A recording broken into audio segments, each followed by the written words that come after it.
va être le thème sur l'approvisionnement des composants électroniques, les défis et les solutions. Parce que si vous n'avez pas encore entendu parler du problème d'approvisionnement de composants électroniques, vous êtes probablement sur une île déserte à quelque part. Et sinon, vous devez sûrement en entendre parler plusieurs fois par jour même. Et donc, Glenn Walker, qui est notre prochain conférencier, donc a plus de 10 ans d'expérience dans cette industrie-là. Et donc, il a occupé plusieurs postes, dont le développement et la gestion et la conception électronique. Et donc, Glenn, je vais vous laisser la parole. Et on va fonctionner de la même façon que tout à l'heure. Donc, si vous voulez poser des questions, je vous invite à le faire dans le chat. Il y aura une période de questions. Et à la fin, j'animerai le tout. Donc, je vous laisse la parole, Glenn. Bien, merci beaucoup, Audrey. D'abord, je veux juste m'assurer que vous m'entendez bien. Je vais prendre ça pour un oui. Parfait, je vois les petits pouces se lever, c'est super. Jean-François, merci. Tu as couvert déjà pas mal une bonne partie de ma présentation. C'est quand même intéressant de voir qu'il y a des problèmes d'opération, de mines qui ne suivent pas à la demande déjà dans le domaine des batteries. Alors, ça va être un peu redondant dans ma présentation. Et aussi de tensions géopolitiques avec la Chine. C'est vraiment, si vous avez le temps de vous impliquer là-dedans un peu plus puis de voir ces choses-là, vous allez voir que c'est très réel et puis ça rend des gouvernements, disons, on va utiliser le mot nerveux pour cette partie-là. Donc, j'essaie de partager mon écran. J'espère que ça va fonctionner. Donc, share. Donc, merci à tous. Bon, merci Audrey et Alexandre de me permettre de présenter sur un sujet aussi d'actualité, des difficultés d'approvisionnement en électronique. Je pense que tout le monde, comme on vient de le mentionner, tout le monde est au fait de ça et puis présenter les difficultés puis certaines pistes de solutions en 30 minutes, c'est d'abord quand même tout un exploit, mais je vais quand même essayer de faire le mieux possible. Donc, mon objectif un peu, c'est de vous expliquer les grandes causes de la situation, les impacts et d'essayer de prendre un peu ma boule de cristal puis vous projeter dans le temps pour voir quand est-ce que ça va s'améliorer. Et évidemment, je veux, comme j'ai mentionné déjà, parler un peu de pistes de solutions. Qu'est-ce qu'on peut faire, nous, à notre niveau, comme OIM, pour essayer de contrer cette situation-là et d'éviter, évidemment, certains pièges que, dans mon travail, je vois vraiment littéralement tous les jours. Des gens qui tombent dans des panneaux différents. Pour eux autres, c'est la première fois, mais pour moi, c'est la 5e, 6e fois souvent que je vois cette situation-là. Donc, on y va tout de suite, premièrement avec un petit avertissement. Je tiens à dire que c'est ma vision des choses basée sur des recherches que j'ai fait moi-même. Évidemment, il y a beaucoup de situations qui sont basées sur mon travail parce que mon travail est étroitement relié avec ce que je vais vous présenter aujourd'hui. Mais j'espère que votre expérience à vous, elle est, disons, plus positive dans certains cas que je vais présenter. Mais bon, dans tous les cas, votre expérience personnelle vaut plus que ce que je vais parler ici aujourd'hui. Donc, si on commençait par faire une première division, donc le monde de l'électronique est divisé je ne vous apprends rien, là, et en passant, la Terre n'est pas plate du tout, là, c'est juste une image que j'ai prise. Mais le monde électronique est divisé vraiment en deux secteurs. Donc, le premier est le semi-conducteur, qui est ce que je vais parler aujourd'hui principalement. Donc, c'est un secteur qui est, j'ai marqué très difficile, mais j'aurais pu mettre beaucoup plus que très difficile. Les prix sont en forte croissance dû à un manque de matière, une forte demande, évidemment, puis la matière première et les procédés qui sont vraiment, vraiment très impactés présentement. Donc, comme j'ai dit, la présentation va porter sur ce sujet. J'ai mis de côté un peu tout ce qu'on appelle dans le jargon le PEMCO, qui veut dire passif électromécanique et connecteur. Donc, si on prend les petites lettres, on arrive à faire le mot PEMCO. C'est pas parce que c'est beaucoup, beaucoup mieux. En fait, ça l'est mieux, mais j'ai choisi de parler de semi-conducteurs exclusivement aujourd'hui. J'ai des présentations, j'ai beaucoup de données sur le monde du PEMCO aussi. Alors, si vous avez des intérêts plus particuliers, s'il y a des entreprises qui font plus de l'assemblage de câbles ou des choses comme ça, je pourrais peut-être adapter à leurs besoins plus spécifiques. Donc, j'ai mis des noms ici. Je ne pense pas que vous voyez ma souris. Là. Moi, ça m'aide à me concentrer, mais j'assume que vous ne la voyez pas. Donc, en bas à gauche, vous allez voir des noms de gros joueurs dans le domaine des conducteurs et à droite, des gros joueurs dans le domaine du PEMCO. il n'y a aucune raison particulière pourquoi j'ai pris ces noms-là, mais bien juste pour aider à trouver des points de référence. Pardon. Donc, la fabrication de semi-conducteurs, donc plusieurs étapes. On commence avec du sable et on migre, je ne passerai pas à travers ça plus que ça, mais on migre vers un chip qu'on appelle, ou un semi-conducteur qui est assemblé au complet. La prochaine slide nous donne un peu plus les étapes de ce que ça implique la fabrication. Donc, on voit le front-end, fabrication, ce qu'on appelle les fabs, qui font des disques ou des wafers dans le monde de l'électronique. Par la suite, ces fabs-là vont transmettre pour faire des tests, vont faire de l'assemblage et vont faire un produit fini là, qui va ressembler à ce qu'on voit tout le monde ici, c'est-à-dire la pastille noire là, avec des billes ou des connecteurs dessus. Donc, ce qu'on peut remarquer sur ce délai de fabrication-là, premièrement, c'est quand même assez long.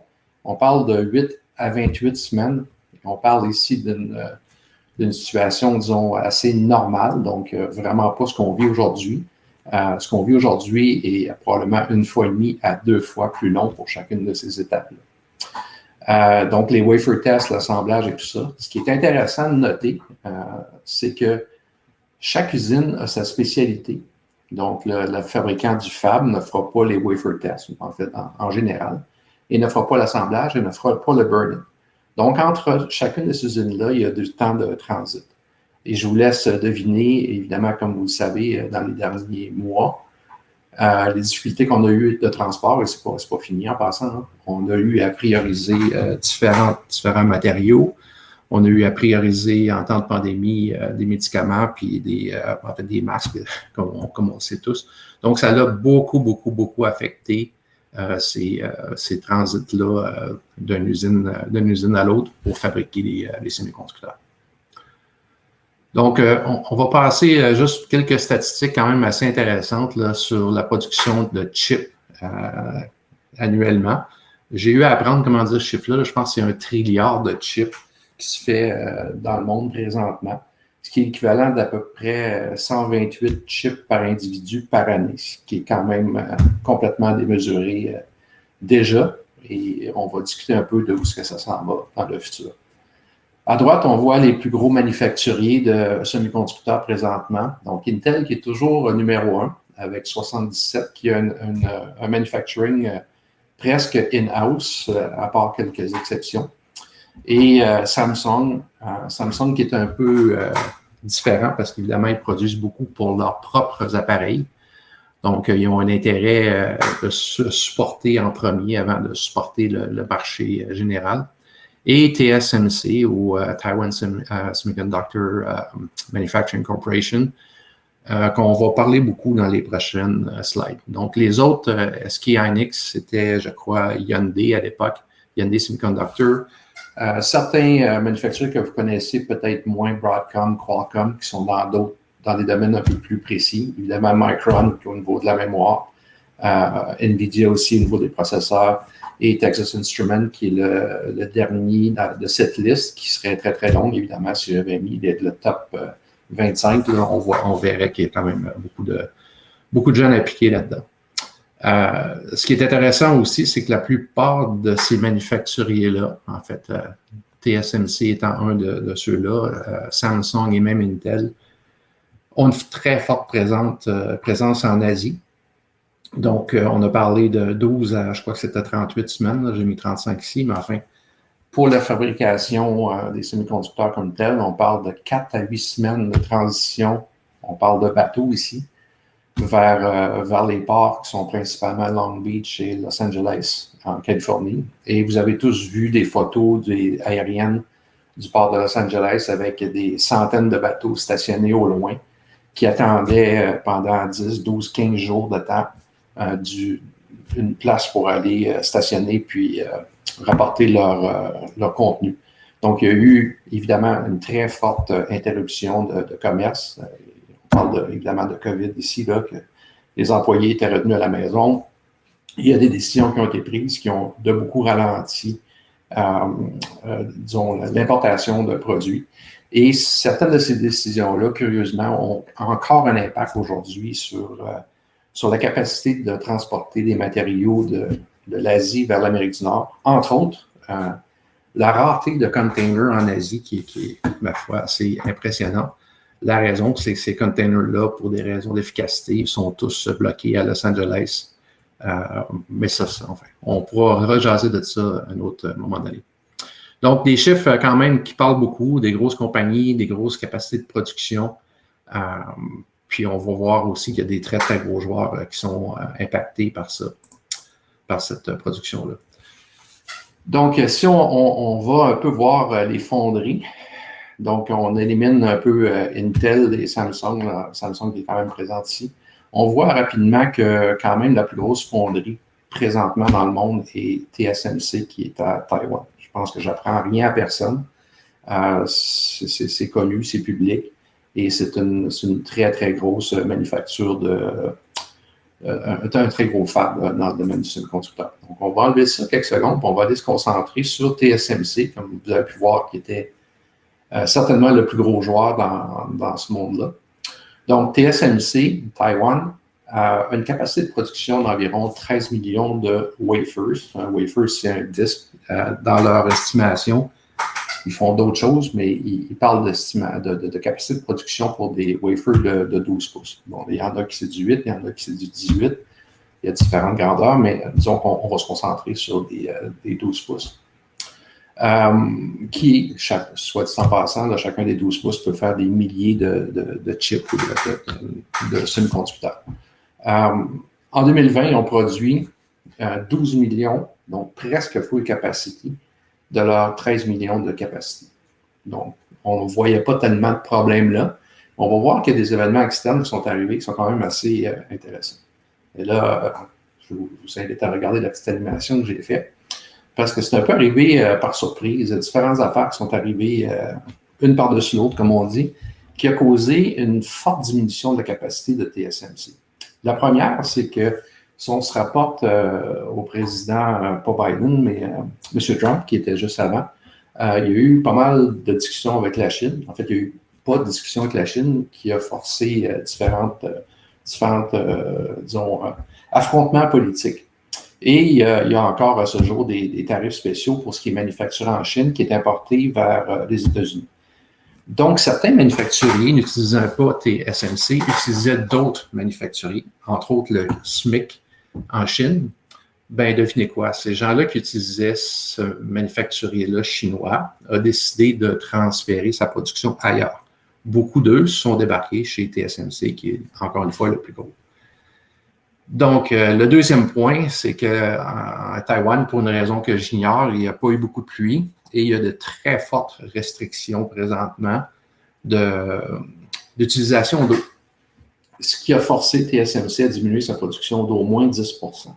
Donc, c'est pas, ça n'a rien à voir avec le COVID, mais c'est quand même un événement externe qui est arrivé qui a vraiment fait très mal à TSMC. Et évidemment, bon, il faut en parler, là, la COVID qui a eu des impacts néfastes chez TSMC et partout dans le monde, comme on sait, avec du personnel qui a été restreint et qui a eu des impacts sur les transports, comme on sait. Donc, on est parti d'une capacité de production de 13 millions et on est descendu à certainement un bon facteur 25 % vers le bas sur la capacité de production de TSMC dans la dernière année. Donc, c'est quand même extrêmement important. On va combiner à ça d'autres facteurs, mais disons que c'est des facteurs complètement externes que personne, il y a 3 ans, pouvait prévoir qu'on allait avoir une pandémie. En fait, je ne pense pas. Qu'il allait manquer d'eau en Taïwan et que les Américains, mais ça c'est peut-être arrivé il y a 4 ans, allaient imposer une taxe pour l'entrée de matières de semi-conducteurs dans leur pays qui allait avoir cet impact-là aussi chez TSMC. Donc, si on reprend un petit peu la même philosophie, qui c'est qui fait affaire là chez TSMC? Donc, évidemment, Apple est le plus gros avec les nouveaux chips là, que je ne connais pas vraiment Apple, mais ils ont un nouveau processeur là, qui est dans les nouveaux téléphones. Je ne me rappelle plus c'est quoi le dernier iPhone, mais enfin, donc le nouveau processeur va occuper 24 % de la capacité de TSMC, donc c'est quand même extrêmement important. Il y a beaucoup de gros joueurs, comme on peut voir, là, NVIDIA, Broadcom, qui sont les joueurs qu'on a listés tantôt, là, à la droite de l'autre tableau d'avant. Et incluant Intel qui a un modèle d'affaires qui fabrique presque exclusivement à l'interne. Ils ont quand même une forte capacité de production à l'externe et une forte capacité de production, en fait. Ils sont 5% de la capacité de production de TSMC. Ça explique un peu le problème pour ces, mettons, 10 suppliers-là. Mais si vous faites une recherche très rapidement, vous allez vite comprendre que la plupart des manufacturiers, et là, j'en ai nommé que 3, mais vous allez comprendre qu'à peu près tout le monde utilise un modèle interne-externe. Pardon. Donc, ils sont ou chez TSMC ou chez un autre fabricant, un autre fab, qui vit à peu près essentiellement les mêmes problèmes que TSMC, mais à plus petite échelle, étant donné qu'ils sont plus petits. Donc, si on regarde les ST, les Analog Devices, les Microchips, sûrement les compagnies que vous êtes très familiers avec, on voit que quand même, selon certains, une forte production interne ou de plus en plus à l'externe, dépendamment des modèles d'affaires. AMD, donc AMD a annoncé qu'elle allait devenir le deuxième plus gros client de TSMC. Donc, on voit qu'Apple est à 24%. Eux, ils misent beaucoup sur TSMC pour fabriquer les prochaines générations de processeurs. Donc, le petit logo ici voit qu'on vraiment on se bouscule chez TSMC. Ça doit être la chose la plus facile au monde parce que tout le monde cogne à la porte.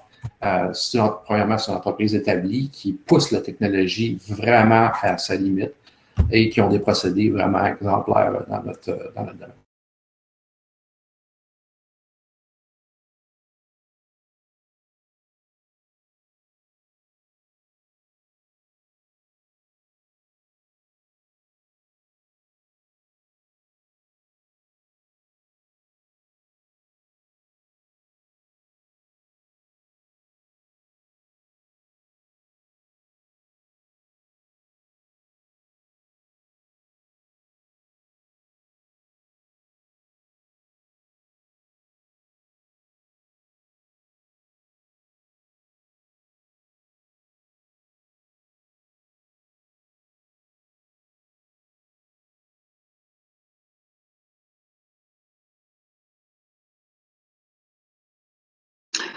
Vous avez tous un bug avec Glenn,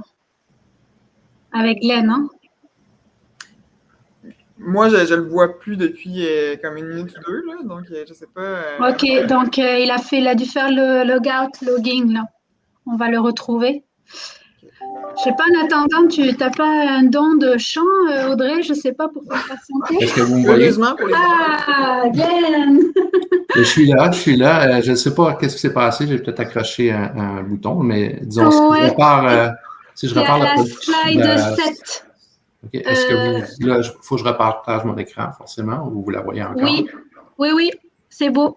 Share. OK. Désolé, je ne peux pas voir si vous voyez. Alors, vous me dites quand vous voyez la présentation de nouveau, s'il vous plaît.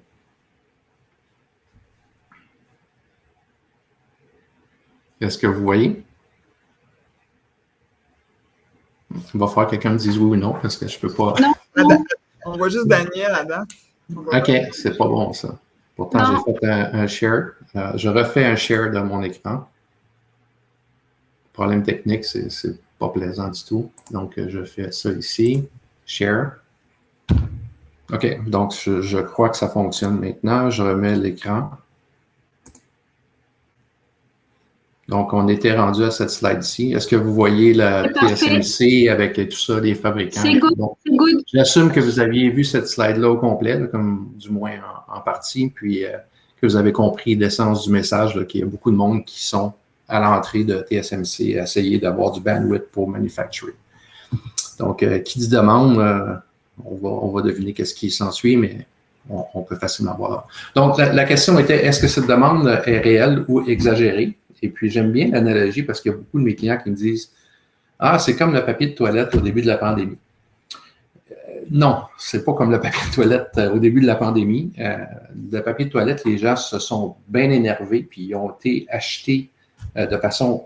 Ils ont créé une demande que j'appelle artificielle. Il n'y avait pas plus besoin de papier de toilette, mais ils en ont acheté en prévision d'eux. Donc, la question, c'est est-ce que c'est ça qui est en train d'arriver dans le marché de l'électronique? Et pour y répondre, on va regarder un peu, désolé, certaines slides sont un peu chargées, ça c'est un exemple justement. Donc, quels sont les secteurs qui tirent sur la demande en électronique? Donc, sans aller dans tous les détails, là, parce qu'on n'a quand même pas 4 heures pour présenter, on voit que bon, le marché de l'automobile représente peut-être un 10 je crois que c'est 10-11 du cercle qui est ici. En bas ici, on voit tout ce qui est data processing, data center, etc. En haut ici, les networking.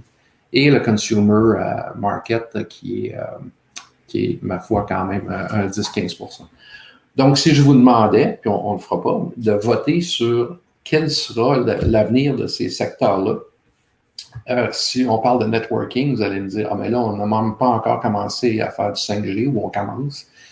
L'IoT, mais écoutez, moi, j'ai acheté des électros cette année, j'étais un des chanceux qui les a eus. Et mon frigo, mon poêle, mon micro-ondes, ma laveuse, ma sécheuse sont connectés. Je n'ai aucune idée pourquoi, mais c'est maintenant des appareils connectés. Donc, ce qu'on voit dans l'IoT, vraiment, c'est massif, là.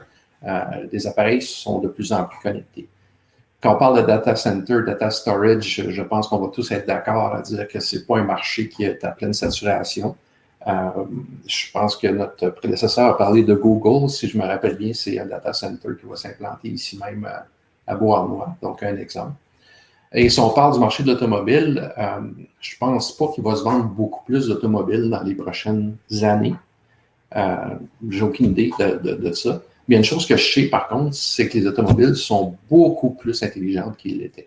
Donc, on parlait dans une voiture classique d'à peu près 150 pièces électroniques d'importance. Ben, dans les voitures électriques, comme nous parlait Jean-François tantôt, on parle de 3000 composantes d'importance dans une voiture électrique. Donc, c'est fou. Là, pour la même quantité d'auto, on va avoir un facteur 15-20 sur la demande de composantes électroniques. Donc, à peu près tous les experts s'accordent à dire que la croissance de composantes ou de besoins électroniques est vraiment, vraiment très, très, très, très soutenue. Et j'ai des conversations à l'interne avec mon emploi et avec beaucoup de fournisseurs. Et je pose toujours la question, quelle est votre estimation du double booking? Donc, si on revient dans les années 2000, 2007, 2015, ce n'est pas la première fois que l'électronique passe par une compression de la demande ou des allocations dans le domaine, ce qu'on appelle les allocations. Et dans le passé, ce que les gens faisaient, c'est qu'ils double bookaient et triple bookaient, désolé pour l'anglicisme, leur commande.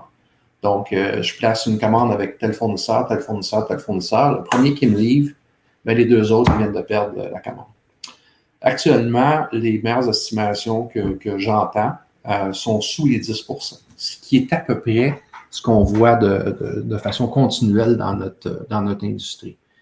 Donc, désolé d'annoncer que tous les indicateurs et tous les experts s'entendent à dire que la demande, elle est, un, bien réelle, et deux, qu'elle est très soutenue, qu'elle va rester comme elle est là présentement.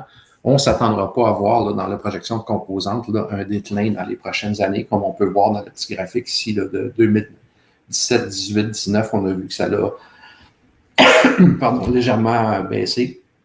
Les prochaines années se promettent d'être vraiment difficiles. Donc, il va falloir s'adapter. Et la question est comment? Comment qu'on va faire pour s'adapter à ça? Donc, j'ai quelques autres slides encore pour, si vous me donnez un petit peu de temps. Donc, à droite ici, on voit en haut à droite, on voit le coût de fabrication d'un fab. Donc, ceux qui sont familiers avec la géométrie vont reconnaître ces indications-là de 7 nanomètres ou 5 nanomètres. On voit que développer des fabs de 5 nanomètres, ça coûte 5,4 milliards. C'est quand même un investissement astronomique. C'est vraiment très, très intéressant comme chiffre. Ceci dit, pas tout le monde est rendu à du 5 nanomètres. Là. Il y a beaucoup de fabrication en haut du 10 encore aujourd'hui, donc ça réduit un peu les besoins d'investissement. Ou l'ampleur des investissements, pardon. Donc, ce qu'on voit, puis j'ai fait le tour encore une fois de quelques-uns de façon assez aléatoire, mais évidemment, je n'ai pas passé sous silence TSMC, qui s'attend d'investir, ou qui ont annoncé en fait qu'ils investissaient 100 milliards de dollars en fabrication et en R&D en Arizona. Intel Donc 60 à 120 milliards dans ce qu'ils appellent le Small City. C'est aussi en Arizona. Texas Instruments, eux, c'est au bout de Dallas, où ils ont annoncé de forts investissements. ST Micro, Samsung Foundry, 17 milliards aux États-Unis aussi.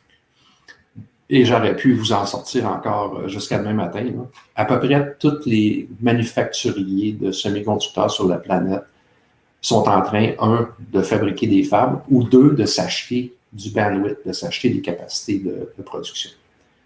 Si vous analysez ce que vous avez devant vous, quelques secondes, vous allez voir deux choses. Premièrement, il y a beaucoup d'investissements. Donc, ça soutient la théorie d'une demande durable. Ces compagnies-là, TSMC, n'investiraient pas 100 milliards de dollars comme ça aux États-Unis s'ils ne pensaient pas qu'il y allait avoir encore beaucoup de demandes. Deuxième point, c'est la géodiversification. Un peu dur à dire, là, mais donc l'idée, c'est que tous ces fabs-là sont beaucoup en Asie. Et comme on peut le constater, le climat politique en Asie, en Chine, versus Taïwan est assez, disons, tendu. Et il y a des gens qui commencent à se dire, OK, mais là, si on a un deuxième Koweït et l'Irak envahit le Koweït, bien là, si la Chine envahissait Taïwan, ça, on est peut-être dans de la science-fiction ou pas, je ne sais pas, à vous de lire là-dessus. Qu'est-ce qui se passerait? Ce serait vraiment une catastrophe mondiale.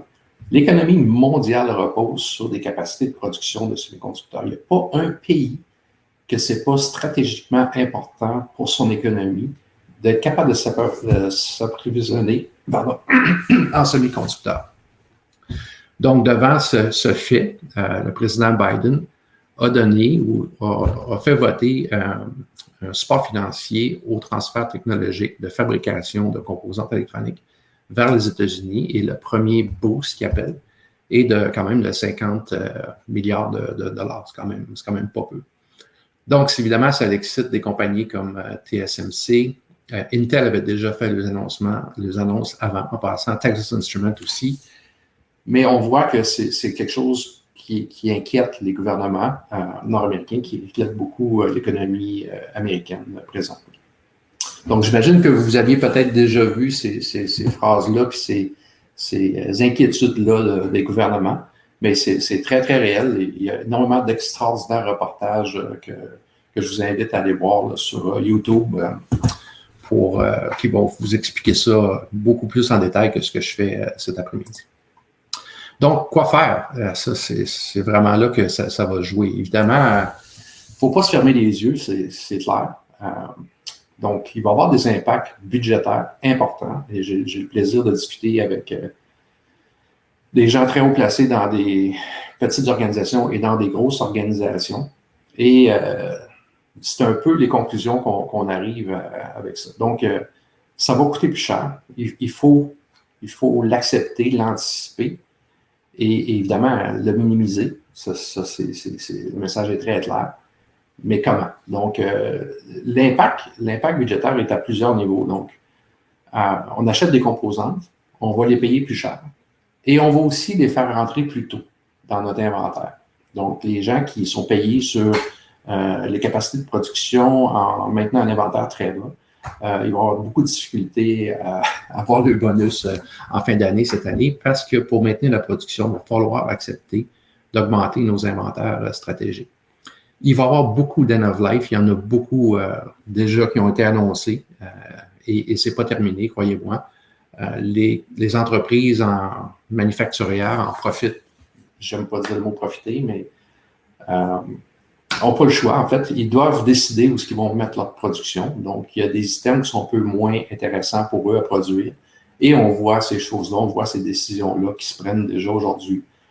Il y a beaucoup d'end of life et c'est des end of life que j'ai jamais vu en 30 ans de carrière. Là. Vous avez jusqu'à la fin de l'année pour placer vos commandes, mais c'est valide jusqu'à temps qu'il nous reste du stock.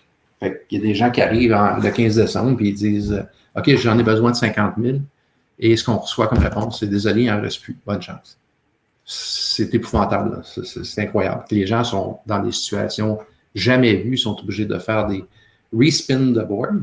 Donc, j'ai vu qu'il y avait beaucoup de consultants sur le forum aujourd'hui. Restez près de vos clients, vous allez avoir de la business pendant plusieurs mois encore. Et ça va arriver continuellement. Donc, il va y avoir beaucoup de redesign pour accommoder les chaînes d'approvisionnement. Je n'ai pas un client qui ne fait pas ça présentement, c'est fou. Donc, il y a des gens qui font du fast prototyping. Tenez-vous prêts, vous allez avoir beaucoup de demandes. Et évidemment, ce fast prototyping, overtime, mode rapide, tout ça, ça implique encore plus d'argent.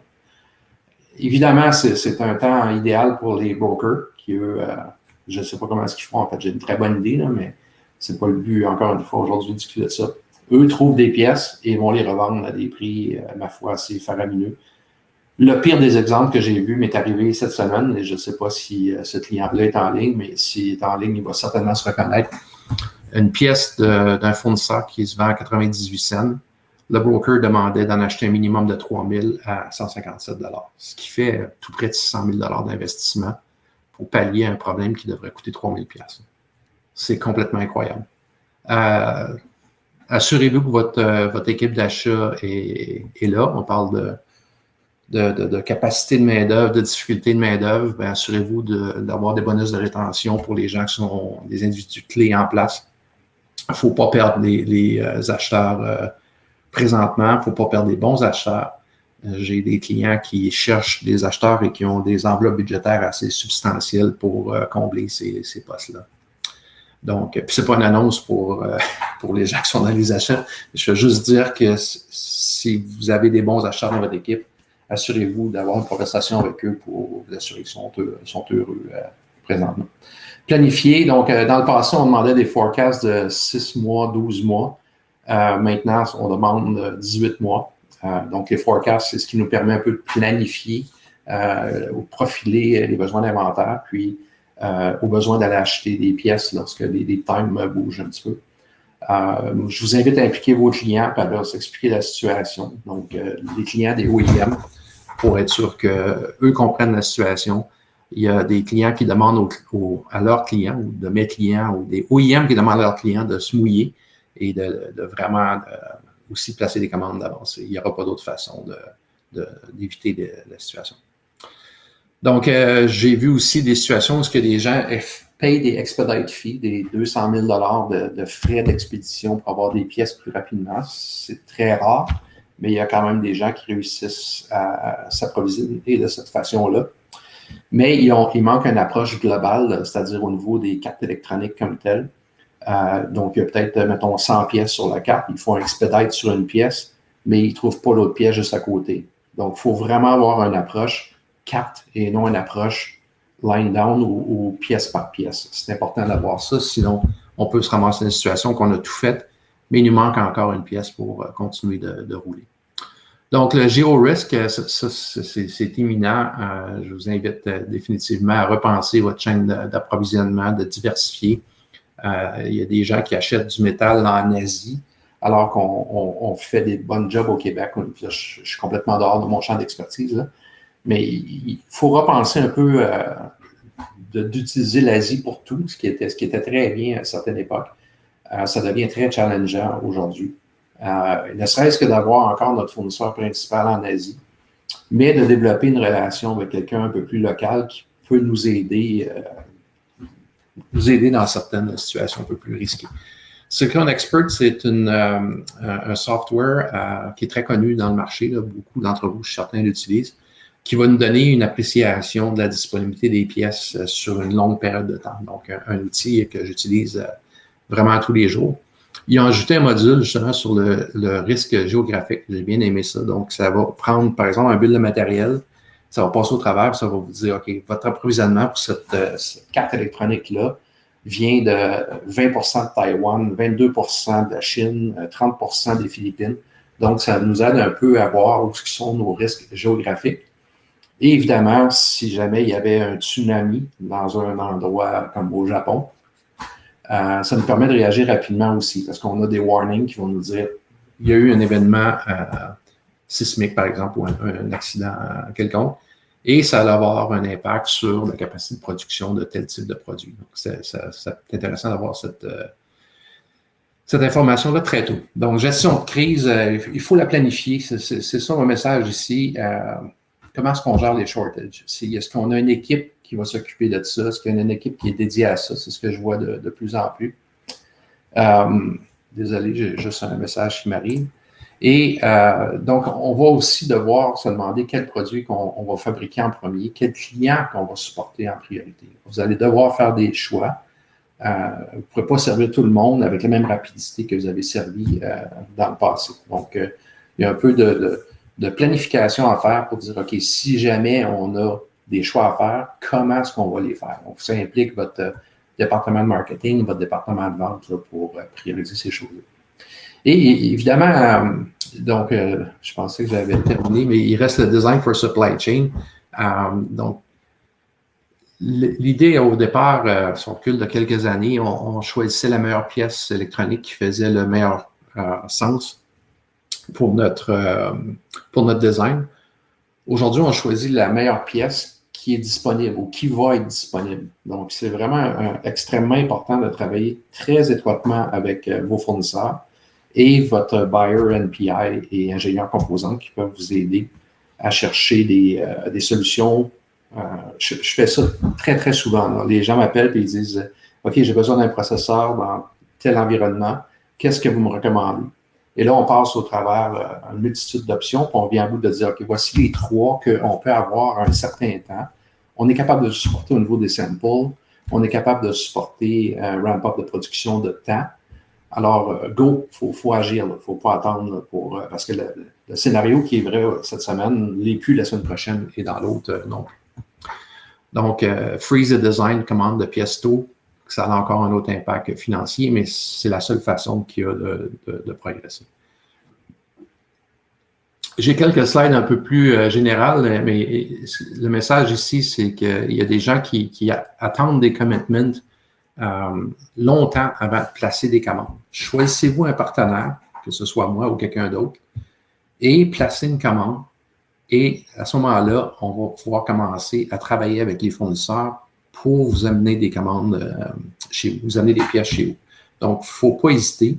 Il faut se mouiller, il faut placer des commandes. Je ne peux pas faire d'expedite. Personne ne peut faire d'expedite. Aucun fournisseur s'il n'y a pas une commande déjà placée dans les systèmes. Donc, si vous ramassez dans la situation du OIMC ici, qui a besoin de pièces au mois d'août, et que j'ai 52 semaines de livraison, bien, la réalité, c'est que j'attends présentement, je ne peux rien faire pour ce client-là, jusqu'à temps que j'ai une confirmation de commande, une confirmation de retard dans ce cas-ci, parce qu'il était trop serré. Mais le message est clair, il faut placer des commandes. Il y a beaucoup de manufacturiers, certains ne le font pas, mais il y a beaucoup de manufacturiers qui vont accepter des commandes qui sont cancellables et recédulables. Donc, il faut prendre avantage de ça. Il y en a d'autres qui vont dire, non, si tu achètes des commandes, les pièces, il faut que ce soit ferme, tu ne peux pas les canceller, tu ne peux pas les replacer dans le temps. Il y en a d'autres qui sont beaucoup plus flexibles, donc je favorise ces manufacturiers-là, évidemment. Forecast versus demande, c'est une question qu'on me pose souvent, comment ça fonctionne. Fait que j'ai mis cette slide-là, mais en pratique, ce qu'on voit, c'est que lorsque la pièce est requise pour, mettons, au bout de la ligne bleue ici, nos systèmes calculent le lead time dans le temps. Donc, évidemment, si on parle, mettons, on va dire 20 semaines, on placerait la commande ici. On se donne un buffer de sécurité en pratique.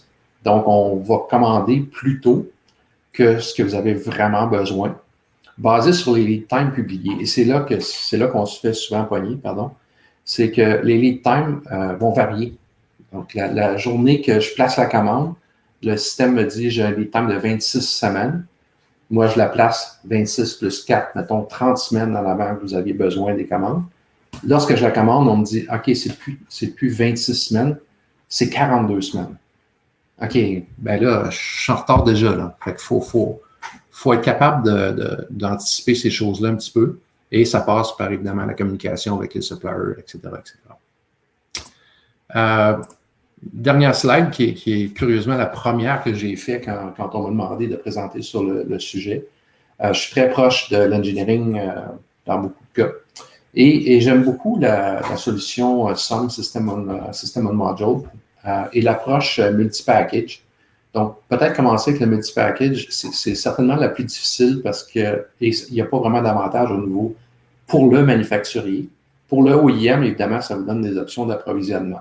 Donc, si vous mettez un dual footprint, il y a des pièces qu'on peut mettre des BG à l'intérieur d'un QFN, par exemple.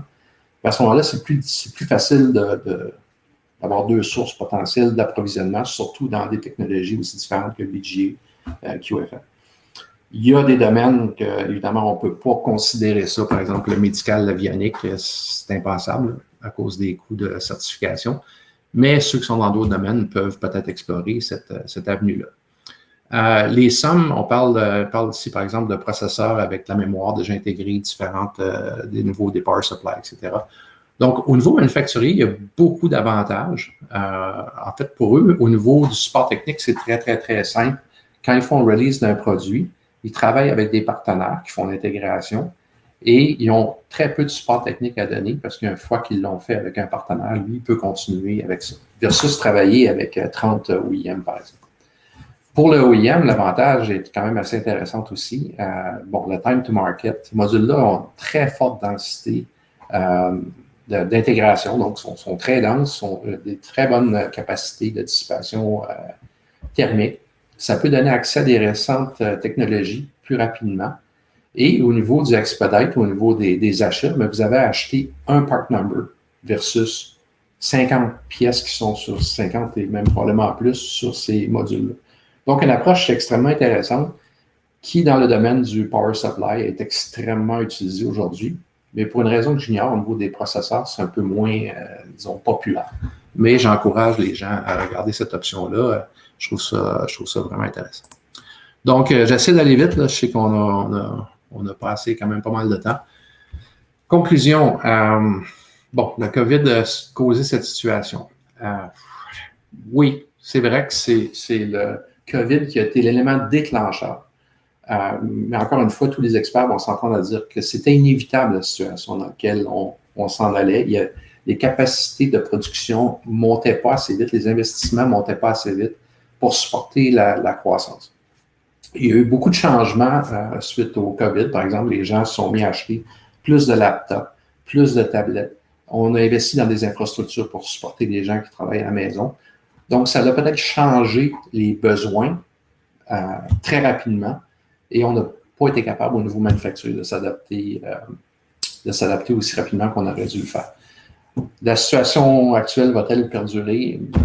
Moi, je soutiens et je vais défendre encore très longtemps que oui.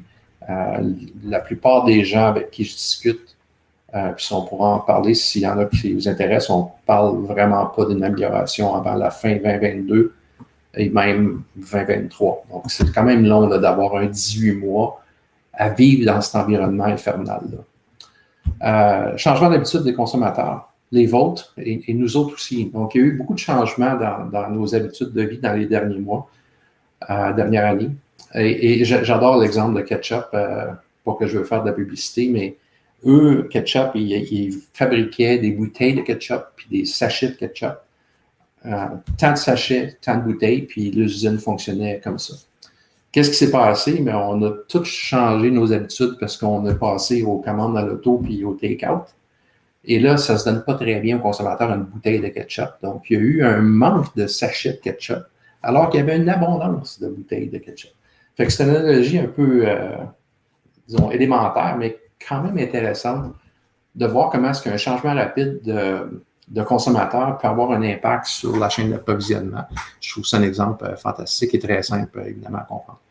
Coût de transport à la hausse, ça semble vouloir se placer, mais c'est quand même très haut présentement. Est-ce qu'il y aura des opportunités? Évidemment, chaque crise comme ça crée tout un changement. Il va y avoir des suppliers qui vont faire des mauvais choix technologiques de fab, de buffer stock, etc. Donc, il y aura certainement du stock à un moment donné qui va apparaître sur les marchés, peut-être même à des coûts réduits, mais je ne veux pas aller là tout de suite. Mais il va y avoir des possibilités, puis des options qui vont se présenter à nous, puis il va falloir être prêt pour saisir ces options-là ou ces disponibilités-là. Il y a des business qui vont beaucoup souffrir, qui n'auront pas mis en place des bons supply chains et ils vont laisser tomber des clients, Donc, conséquemment, ceux qui vont avoir bien géré auraient des chances d'augmenter leur chiffre d'affaires en allant chercher des nouveaux clients qui ont été déçus par un manufacturier qui n'a pas su s'adapter. Il va y avoir des commandes qui vont être cancellées, c'est sûr. Je parle des commandes vers les manufacturiers que j'ai nommés tantôt, c'est clair. Pourquoi? Bon, j'ai parlé qu'il y avait un peu quand même de double booking, de un. Et aussi, il y a des gens qui vont perdre des commandes parce qu'ils ne pourront pas livrer, donc ils avaient placé du stock qu'ils vont vouloir canceller. Donc, ça va créer une certaine disponibilité de composantes qui, encore une fois, vont être priorisées sur les gens qui ont déjà des commandes en place. Il y a toujours des opportunités. Qu'on remonte dans le temps, 2001, 2007, 2015, là, c'est des années où, suite à des très, très fortes consommations ou des très gros problèmes d'approvisionnement dans le marché de l'électronique, on a eu droit à beaucoup de stock qui est apparu sur les marchés par après. Donc, je ne sais pas si ça va arriver cette fois-ci. Je ne sais pas quand ça va arriver. Mais il y a des gens qui misent là-dessus déjà, qui se disent on va avoir une abondance de matériel disponible, puis les gens vont être obligés de baisser le coût pour liquider ce matériel-là. Donc, je vous invite à rester proche des fournisseurs pour voir si ces choses-là peuvent arriver. Ça résume pas mal ce que j'avais à dire. J'espère que vous avez trouvé ça intéressant. En tout cas, moi, j'ai beaucoup de plaisir à préparer ça en passant à cette présentation-là. Ça m'a fait beaucoup de lectures, j'ai fait beaucoup de recherches. Alors, j'espère que vous avez trouvé ça intéressant. J'espère que vous avez appris des choses. Il y a des gens dans l'audience qui sont probablement bien meilleurs que moi pour parler de ce sujet-là. Donc, si vous avez des questions ou des commentaires, là, je suis évidemment disponible là, pour en discuter. Merci, Glenn. Je me demandais où est passé Audrey. Ça, c'est encore là. J'imagine que oui, ça prend de la communication. J'espère que c'est pas endormi. Non, je ne penserais pas. Moi, je dois avouer là, que c'est comme l'Halloween avant le temps. Tu as des monstres dans tout ça que tu nous as annoncé. Là. On va pouvoir travailler fort. J'ai honnêtement, quand j'ai commencé, et puis les gens de l'ICEC, quand ils m'ont approché, je me suis dit, je ne veux pas laisser un message pessimiste. Et puis, j'ai travaillé fort pour pas laisser un message pessimiste. Alors, imaginez-vous ce que ça avait peut-être l'air, ma première draft de cette présentation-là. C'est une situation qu'on ne peut pas ignorer, qui est gérable. C'est gérable. J'ai des gens qui réussissent très bien. Il ne faut juste pas l'ignorer, puis il faut se préparer comme il faut. C'est tout. On sait qu'il y aura une tempête, mais il faut attacher nos chaises sur le bateau, là, puis s'assurer qu'on ne perdra pas moitié de notre stock. Il y a des questions, Audrey? Les gens se sont pas mal tous répondus dans le chat. Là. Donc, j'avais une question. D'après vous, est-ce que les entreprises devront fermer à cause des coûts et des délais?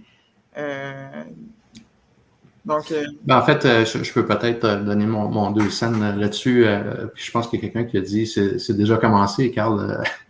Carl. Malheureusement, en fait, on sait la situation de GM, de Toyota, de BMW qui ont eu c'était mondialement publié. Tesla qui a dû redesigner une carte pour retourner sur un ancien processeur parce qu'il n'était pas d'avoir le nouveau processeur. Donc, on peut s'imaginer que ces grosses entreprises-là, qui ont un pouvoir politique énorme, qui manquent de pièces, bien évidemment, c'est sûr que ça peut impacter des OEM québécois et mondiaux autres que ceux que j'ai donnés. J'espère que non. Moi, je suis au fait de clients qui vont devoir fermer malheureusement quelques semaines. Mais bon, parce qu'ils ont des difficultés. Maintenant, je pense qu'on est au début de la crise, donc ça va être dans les prochains mois que ça va se jouer. On est dedans, c'est sûr. Les prochaines semaines vont être assez critiques.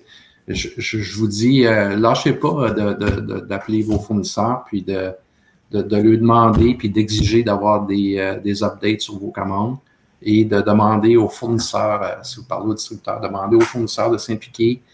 Montrer l'impact de revenus que vous avez aussi. Je vois ça beaucoup, les gens qui arrivent et disent « OK, si tu ne me livres pas telle pièce, là, voici combien de millions de dollars que je viens de perdre en revenus.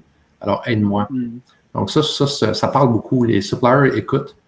Ils essayent fort de faire arriver les choses. Et on y arrive souvent.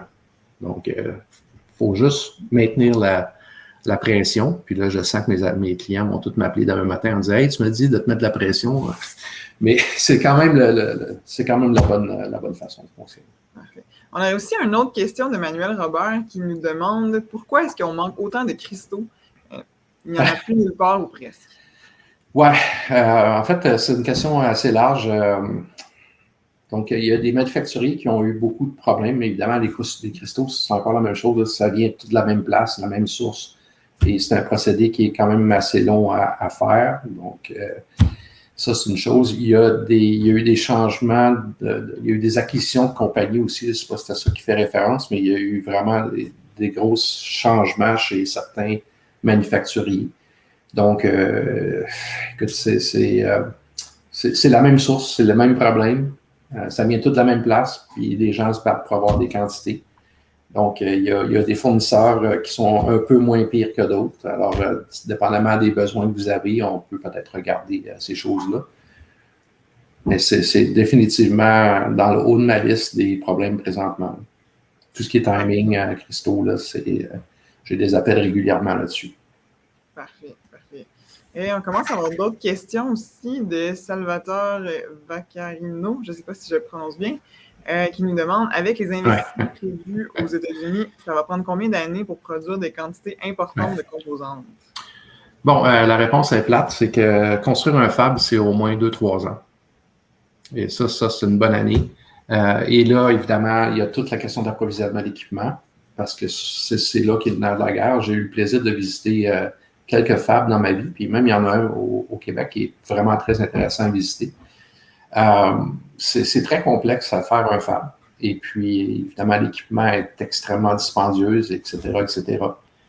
Donc, la bonne nouvelle, c'est que les investissements que je vous ai montrés, la plupart étaient déjà faits.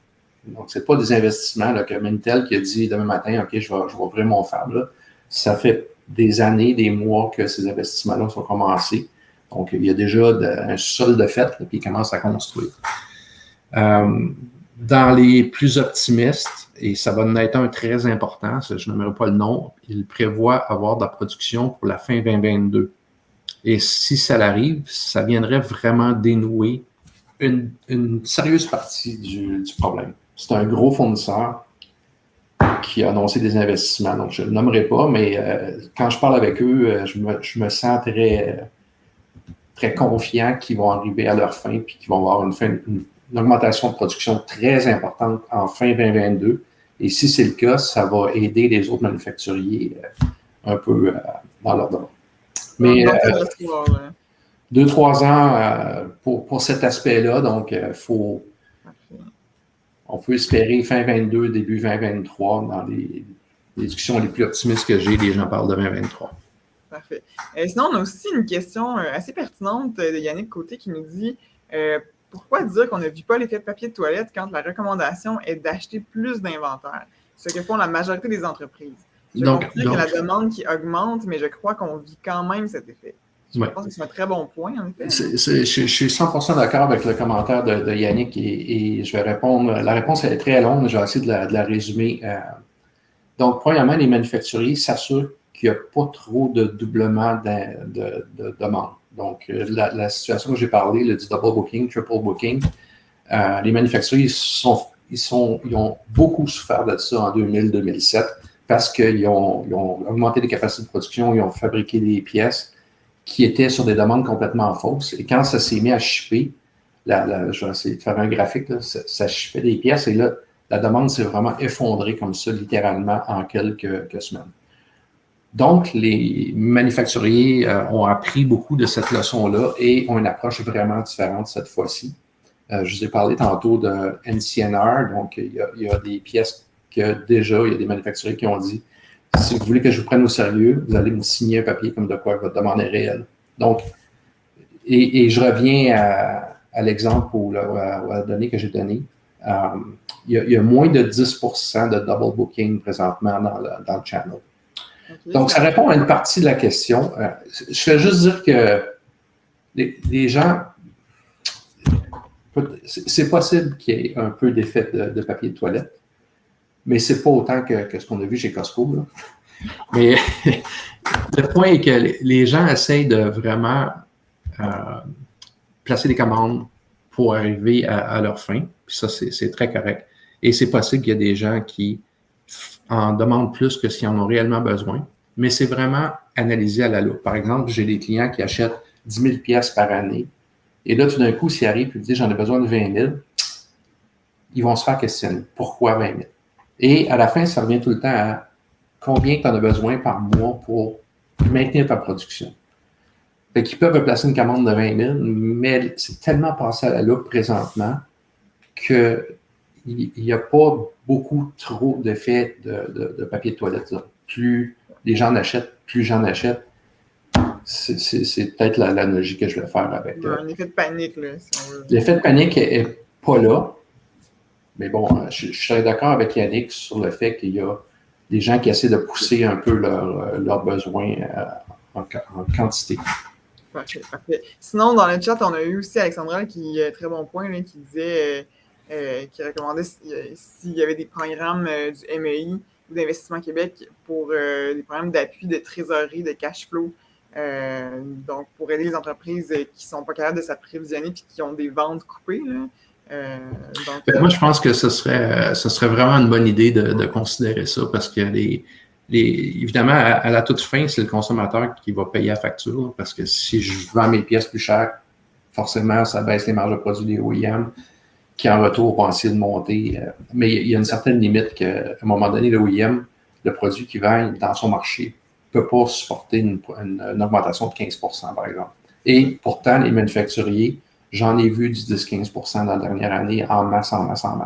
Fait que c'est sûr que ça ne peut pas nécessairement 100% se repasser aux consommateurs. Donc, moi, j'adore l'idée de dire comment est-ce qu'on peut protéger nos entreprises québécoises, certaines qui vont peut-être être obligées de fermer pour 2-3 mois. Ben moi, je pense que le gouvernement devrait avoir un intérêt à ça, puis s'impliquer pour aider ces entrepreneurs-là. Je suis 100% d'accord avec la recommandation. Donc voilà, j'ai plus d'autres questions. J'imagine que Glenn sera disponible pour la période de réseautage.